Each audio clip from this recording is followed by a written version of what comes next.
Hi, I'm Mike Finley, author of The Tesla Conspiracy, and I've had a few friends ask me to make a video of my finger knots progression, which is a meditation technique. Some people refer to it as ninjutsu finger knots or ninja finger knots, and I certainly did learn this and borrow this technique from ninjutsu.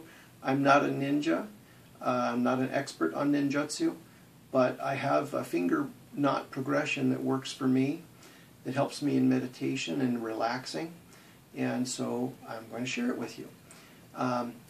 Basically, and I'll show it to you this way, and then we'll show you more up close in detail in just a minute. But basically I start with some stretching, and while I'm doing this whole routine, I'm doing deep diaphragmatic breathing from the belly. I go back and forth a total of about 8 times. Then I go like this, simple circle, interlocking the fingers, all the fingers in, touching the thumb. I'll show you that in more detail in a minute. I come out into a flower with the left fingers under the right fingers. Then I cross these upper fingers into this knot, which again you'll get to see this more directly in a minute. I come out into a flower that looks the same, but this time the left fingers are under the right fingers. Then from there, grab those ring fingers and come into another knot, and then back returning to like a hands praying position. And I'll show you how this is done. So I'm going to come over here closer to where you can see my hands more up close and personal.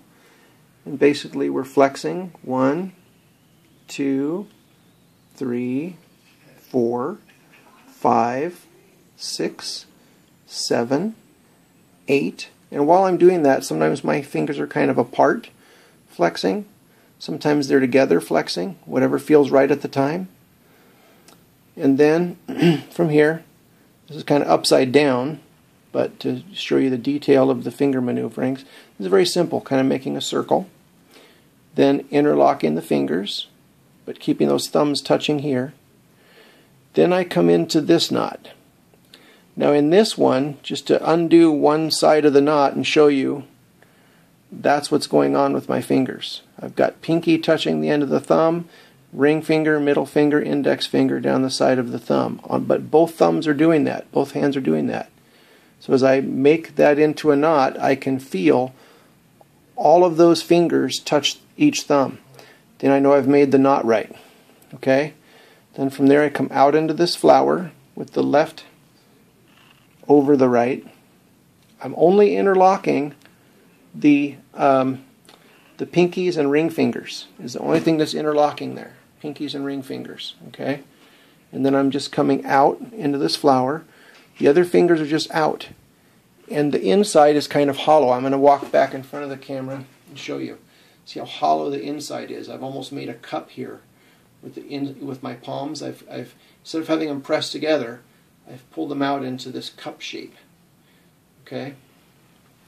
Then from there I do this first knot. The first actual, real entanglement knot there. Now the way this is done is I cross the index fingers over each other. The right index finger grabs over the left one. Then the left middle finger grabs over the top of the right middle finger. And then I just press my thumbs side to side, and my other fingers just touch each other straight up there. You can kind of see some daylight through the back end because I'm not getting my hand completely closed there. I think it would break my fingers. So the back end is like that. It's just slightly open.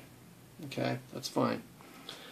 Then from there I'm coming out into the other flower by interlocking the right pinky over the left pinky, and it just lines it up to do an opposite flower. Okay, it looks the same. This flower and this flower look almost the same. The difference is in one the left hand is higher, and the other the right hand is higher. So this time the right hand is higher. And from here I'm just grabbing the ring fingers with the middle fingers pressing them on top of my index fingers and closing the hand up. One of my sons thinks this is funny. It looks kind of like an animal going, bark, bark, bark or something. And so he does these funny things with his hands when he's doing it.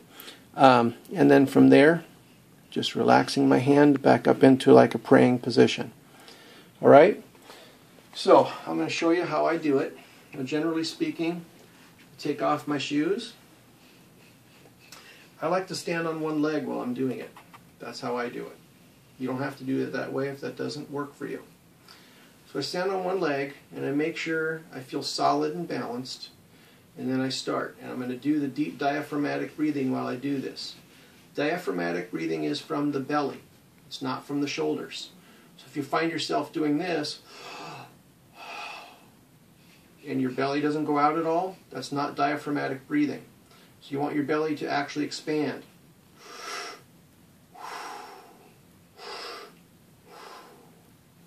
Now, I don't do it entirely through my mouth. I do it in through my nose, out through my mouth.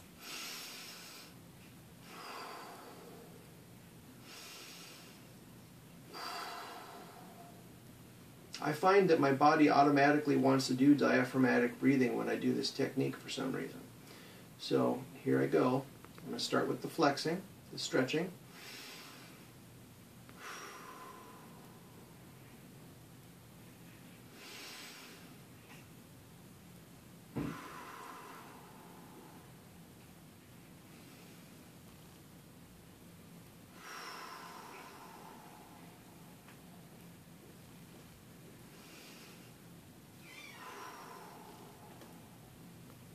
And I may do 2 to 4 on each side. So I'm standing on my left leg with my right leg raised. Here's my second one of those.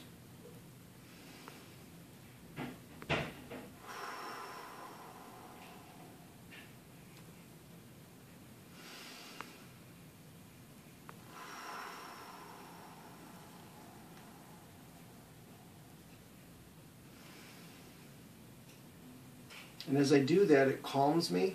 The deep breathing helps oxygenate the body, helps to release stress. And because I'm focusing using coordination with both sides of my body, some fairly detailed coordination, it helps me to focus on the present moment. I forget everything else. I cannot think about any other problems or issues while I'm doing this. It just takes me right into the present moment. So I'm going to switch legs, stand on my right leg, put my left leg up against the knee, do what's called the tree. And I'm going to make sure I feel solid, balanced.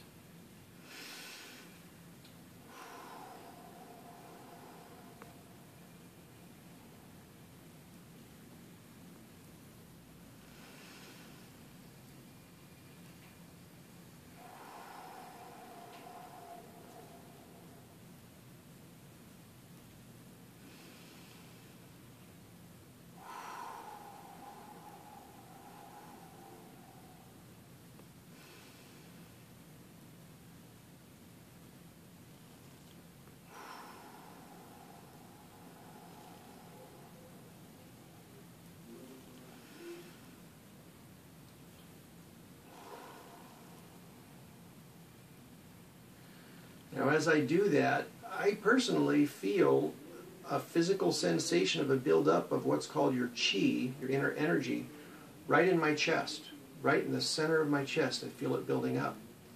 I feel stress leaving. I feel focus entering my mind.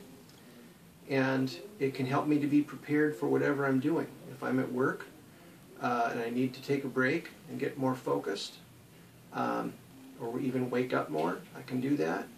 If I'm going to be practicing martial arts of some type, then I can do this beforehand, help me to get focused, helps me to focus on several things.